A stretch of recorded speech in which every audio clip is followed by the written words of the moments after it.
J'ai été victime de sorcellerie à mon lieu de travail. Si tu observes un tant soit peu les mêmes détails que dans mon histoire, il faut t'élever. S'il te plaît, Alicia Lutus, raconte mon histoire.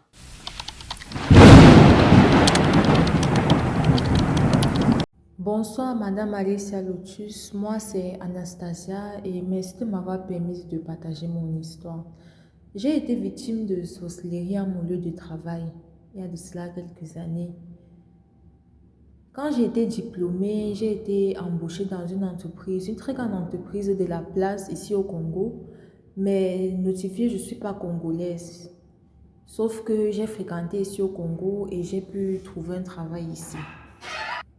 Donc, quand j'ai fini l'université, j'ai été embauchée et tout se passait bien. Tout se passait bien. J'ai travaillé là-bas pratiquement près de 5 ans.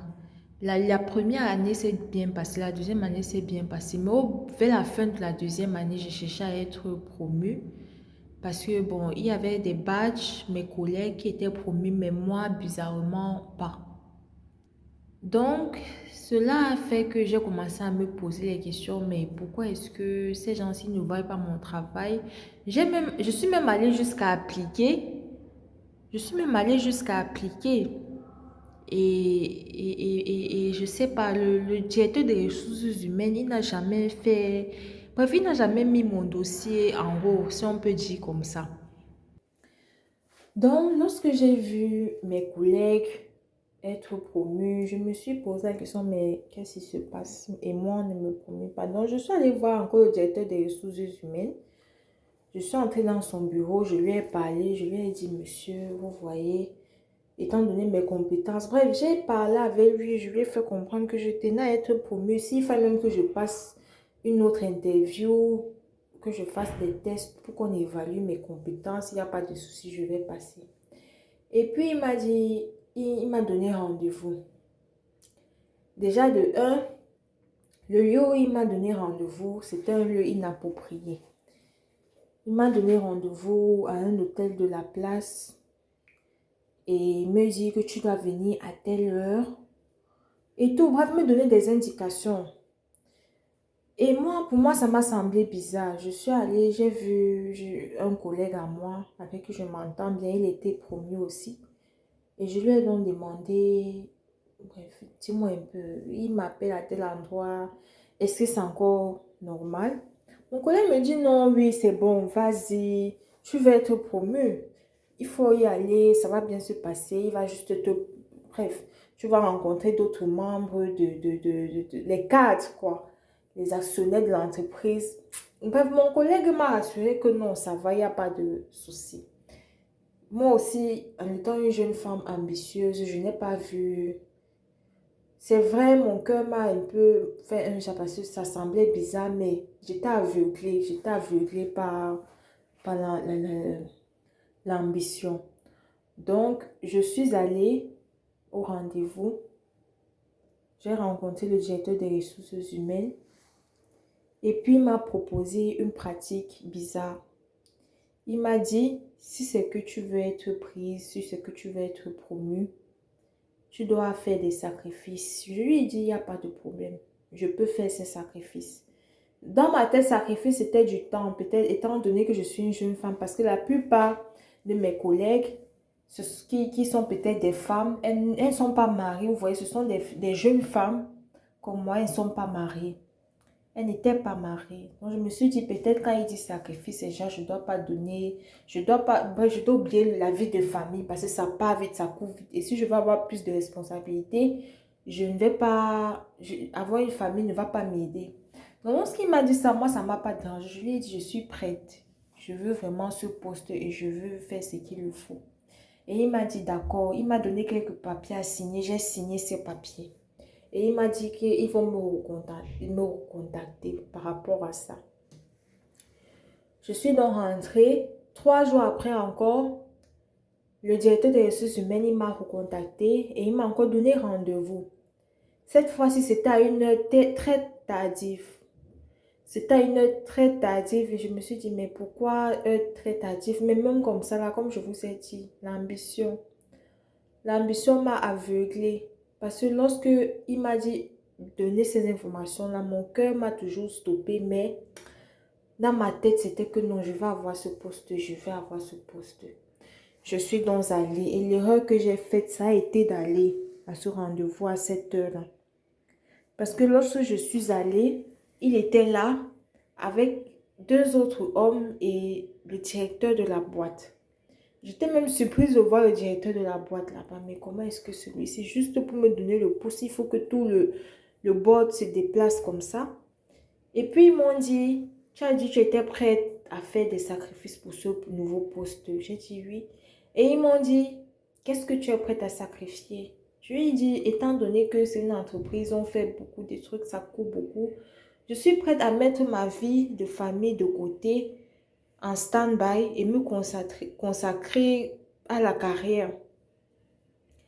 Ils m'ont dit non. Un a même rigolé. Quand il a rigolé, j'ai dit, mais celui-ci, il rigole pourquoi?